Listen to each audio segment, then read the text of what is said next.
Kung isa kayo sa mga nagtatanong kung totoo ba ang balitang may dagdag na pensyon ang SSS ngayong July 2026, nandito na kayo sa tamang lugar. Maraming pensyonado ang nag-message, nagtanong sa mga grupo at naghahanap ng sagot sa social media. At ngayong video na ito, tutulungan natin kayong maintindihan ang tunay na sitwasyon ng malinaw, ng tama at ng walang maling impormasyon. Manatili po kayo hanggang sa katapusan ng video na ito dahil mayroon tayong ilang napakahalagang bagay na dapat malaman ng bawat SSS pensyonado at ng kanilang mga pamilya. Nakakalungkot na isipin na maraming nakatatanda sa ating mga mahal sa buhay ang nanunood ng mga video, nagbabasa ng mga post sa Facebook at naniniwala sa mga mensaheng pina-forward ng mga kakilala na akala nila ay opisyal na. At dahil doon, nagagamit sila ng mga taong may masamang intensyon. Kaya po ang aming layunin sa video na ito, tulungan kayong maibukod ang totoo mula sa hindi totoo. Maraming SSS pensyonado ang sabik na sabik ngayon. Ang mga retirement pensioner, disability pensioner, survivor pensioner, at ang mga pamilyang umaasa sa buwanang benepisyo ng SSS, lahat sila ay naghihintay. Ang tanong nila ay iisa lamang: may dagdag ba talaga sa Hulyo 2026? At kung mayroon, magkano? Kailan darating? Sino ang makakakuha? Mahalagang malinawan tayo sa bagay na ito. Ang totoo, ang mga tanong na iyan ay may saysay lamang kung may opisyal na anunsyo mula sa SSS or mula sa gobyerno. Hanggang wala pang opisyal na pahayag, anumang claim na may garantisadong dagdag na pensyon sa Hulyo 2026 ay hindi pa maaaring tawaging katotohanan. Hindi natin dapat ipagpalagay na sigurado ang isang bagay dahil lang maraming nagpo-post tungkol dito sa social media. Ito ang isang bagay na paulit-ulit na nangyayari. Kapag malapit na ang isang buwan, lalo na ang mga buwan na may mahahalagang petsa para sa mga benepisyaryo, nagiging viral ang mga post tungkol sa dagdag na pension, espesyal na release, o bonus para sa mga pensyonado. Ang ilan sa mga post na yon ay may mga screenshot na mukhang opisyal. Ang ilan ay may mga numero, mga petsa at mga detalye na para bang totoo. Ngunit hindi lahat ng may detalye ay katotohanan. Kaya po ang aming mensahe sa inyo, hintayin ang opisyal na anunsyo. Huwag basta maniwala sa kahit anong post na hindi galing mismo sa opisyal na SSS website, sa opisyal na SSS social media pages, o sa opisyal na pahayag ng gobyerno. Ngayon, pag-usapan natin ang pagkakaiba ng ilang mahalagang termino dahil maraming tao ang nalilito rito. Una, ang opisyal na aprobadong pension increase. Ito ay isang taas ng pensyon na opisyal ng pinirmahan o inaprubahan ng may kapangyarihan, tulad ng isang batas na ipinasa sa Kongreso o isang resolusyon mula sa SSS Board of Trustees. Kapag ito ay naaprubahan na, kadalasang ina-announce ng SSS ang mga detalye tulad ng kung sino ang saklaw, kung kailan magsisimula, kung magkano ang dagdag at kung paano ito matatanggap. Pangalawa, ang iminungkahing o proposed na pension increase. Ito ay isang panukala pa lamang. Ibig sabihin, pinag-uusapan pa ito sa loob ng gobyerno o sa Kongreso, ngunit hindi pa ito opisyal na batas o programa. Maraming Pilipino ang nalilito sa dalawang ito dahil ang isang panukala ay maaaring ma-report sa balita at mukhang parang opisyal na kahit hindi pa. Ikatlo, ang regular na buwan ng pensyon. Ito ang regular na halaga ng pensyon na natatanggap ninyo bawat buwan batay sa inyong SSS record. Hindi ito isang dagdag, ito ang inyong regular na benepisyo. Ikaapat, ang delayed crediting o naantalang crediting. Minsan ang pensyon ay nailaanan ng SSS, ngunit nahuli ang pagdating nito sa bank account o disbursement account dahil sa proseso ng pagpapadala. Hindi ito isang karagdagang pensyon.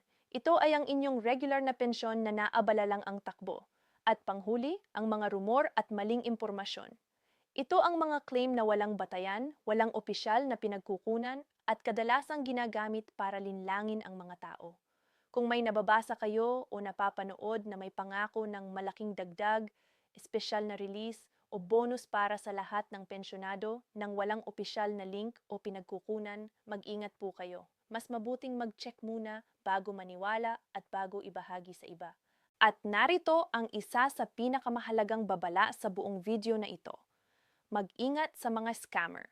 Kapag naging viral ang mga balita tungkol sa pension increase, sumasamantala ang mga mapanlinlang na tao. Nagpapadala sila ng mga mensahe sa Facebook Messenger, sa text, o sa Viber na nagsasabing kailangan ninyong magbayad ng bayad para ma-process o mapabilis ang inyong dagdag na pensyon.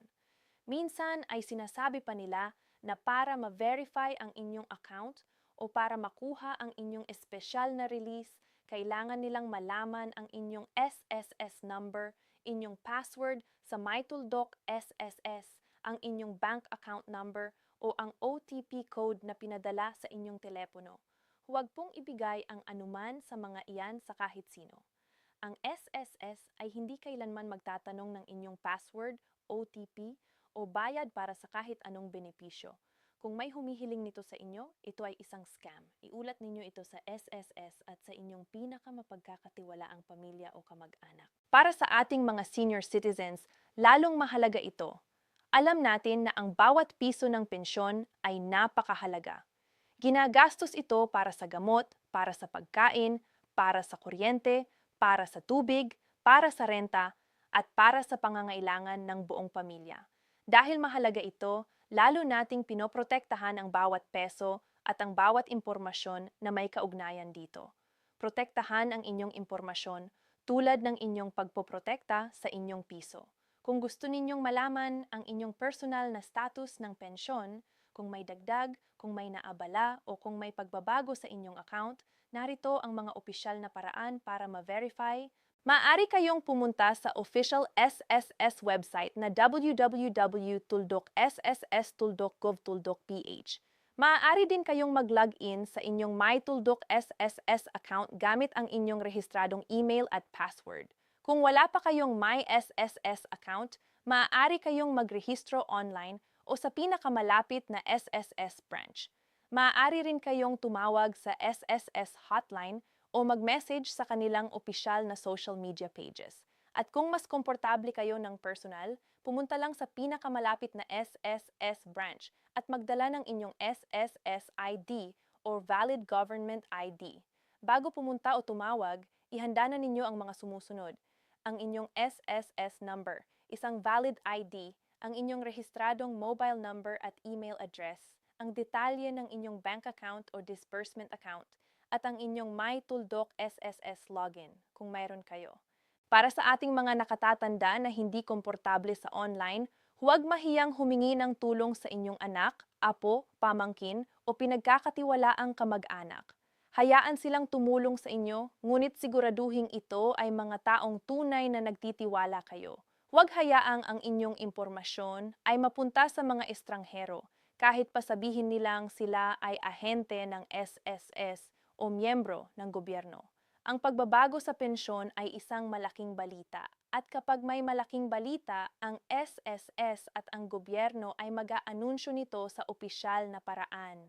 Lalabas ito sa kanilang website, sa kanilang opisyal na social media pages, sa mga pahayagan at sa mga opisyal na pahayag. Hindi ito lilitaw muna sa isang viral Facebook post o sa isang walang pangalan na TikTok video na walang opisyal na link. Kaya po ang aming simpleng mensahe sa inyo ngayon, huwag magpanik, huwag magmadaling maniwala.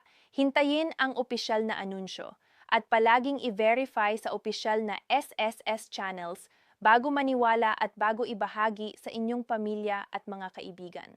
Para hindi umasa sa maling balita, maging responsable tayo sa pagbabahagi ng impormasyon.